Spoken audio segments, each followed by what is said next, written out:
नमस्कार दोस्तों, कुंभ मेले के शाही स्नान में आपने युद्ध कला का प्रदर्शन करते हुए व स्नान को जाते हुए नागा साधुओं की टोली को जरूर देखा होगा।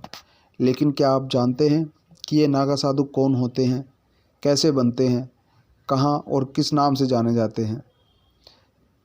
दोस्तों, आदिगुरु शंकराचार्य की ओर से स्थापित किए गए विभिन्न अखाड़ों में रहने वाले ऐसे साधु जो नग्न रहते हैं, शरीर पर धूनी की राख लपेट कर रखते हैं, युद्ध कला में पारंगत होते हैं और हिंदू धर्मावलंबी होते हैं, उन्हें नागा साधु कहा जाता है।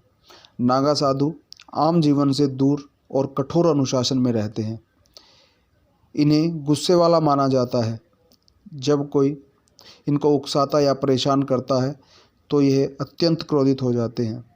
नागा साधु शिव और अग्नि के भक्त माने जाते हैं। सामान्य तौर पर इनका सामान्य जनजीवन से कोई लेना देना नहीं होता। ये अधिकांश पुरुष ही होते हैं, लेकिन अब कुछ महिलाएं भी नागा साधु बनने लगी हैं। लेकिन ये नग्न नहीं रहती, बल्कि भगवा वस्त्र धारण करती हैं। ठंड से बचने के लिए नागा साधु योग करते हैं। अपने विचार और खान पान दोनों में ही नागा साधु संयम रखते हैं। नागा साधु एक तरह से सैन्य पंथ है, यानी युद्ध करने वाले, और ये एक रेजिमेंट की तरह बटकर रहते हैं और अपने त्रिशूल, तलवार, शंख और चिलम से इस दर्जे को दर्शाते भी हैं। नागा साधु कुंभ के अवसर पर ही दिखाई देते हैं। कुंभ मेले में साधुओं को लेकर खास आकर्षण रहता है। कोई कपड़ा न पहनने के कारण इन शिव भक्त नागा साधुओं को दिगंबर भी कहा जाता है। दिगंबर का मतलब जो आकाश को ही अपना वस्त्र मानते हैं।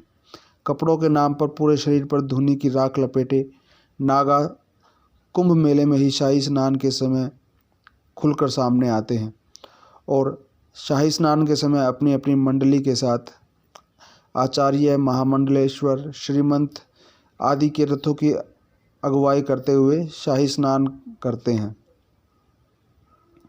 महर्षि वेदव्यास ने संगठित रूप से वनवासी सन्यासी परंपरा शुरू की थी। उनके बाद ऋषि शुकदेव ने, फिर उनके ऋषि और संतों ने इस परंपरा को अपने अपने तरीके से नया आकार दिया। भारतीय सनातन के वर्तमान स्वरूप की नींव आदिगुरु शंकराचार्य जी ने रखी थी। इनका जन्म 5वीं शताब्दी में हुआ था, जब भारतीय जनमानस की दशा और दिशा बहुत अच्छी नहीं थी और तमाम आक्रांता धन संपदा के लिए भारत की ओर खींचे चले आ रहे थे। कुछ खजाने को अपने साथ ले गए तो कुछ भारत में ही बस गए, लेकिन इससे शांति व्यवस्था में व्यवधान आया और साथ ही ईश्वर, धर्मशास्त्रों के तर्क, शस्त्र और शास्त्र सभी में चुनौतियों का सामना करना पड़ा। ऐसे में शंकराचार्य जी ने सनातन धर्म की रक्षा के लिए देश के 4 कोनों पर 4 शंकराचार्य पीठ, गोवर्धन पीठ, शारदा पीठ, द्वारका पीठ और ज्योतिर्मठ पीठ की स्थापना की। मठ मंदिरों की संपत्ति को बचाने और सनातन धर्म की रक्षा के लिए विभिन्न संप्रदायों की सशस्त्र शाखाओं के रूप में अखाड़ों की स्थापना हुई थी। सामाजिक उथल पुथल के उस युग में केवल आध्यात्मिक शक्ति से ही इन चुनौतियों का मुकाबला करना संभव न देख शंकराचार्य ने जोर दिया कि युवा साधु व्यायाम करके अपने शरीर को सुदृढ़ बनाएं और अस्त्र शस्त्र में निपुण बने। इसी के चलते ऐसे मठ बनाए गए जहां व्यायाम के साथ शस्त्र संचालन का भी अभ्यास कराया जाता था और इन्हीं मठों को ही अखाड़ा नाम से जाना गया। संप्रदाय से जुड़े साधुओं का संसार और गृहस्थ जीवन से कोई लेना देना नहीं होता।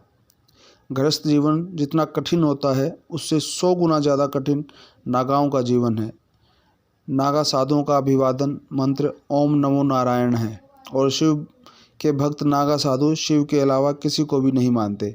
वे त्रिशूल, डमरू, रुद्राक्ष, तलवार, शंख, कुंडल, कमंडल, कड़ा, चिमटा, कमरबंद, चिलम, धूनी के अलावा भभूत आदि रखते हैं। 4 जगह लगने वाले कुंभ में नागा साधु बनाए जाते हैं और हर जगह के हिसाब से इन नागा साधुओं को अलग अलग नाम दिए जाते हैं। प्रयागराज के कुंभ में नागा साधु बनने वाले को नागा, उज्जैन में बनने वाले को खूनी नागा, हरिद्वार में बनने वाले को बर्फानी नागा तथा नासिक में बनने वाले को खिचड़िया नागा कहा जाता है। नागा में दीक्षा लेने के बाद साधुओं को उनकी वीरता के आधार पर पद भी दिए जाते हैं। नागा अखाड़े के आश्रम और मंदिरों में रहते हैं। कुछ तप के लिए हिमालय या ऊंचे पहाड़ों की गुफाओं में जीवन बिताते हैं।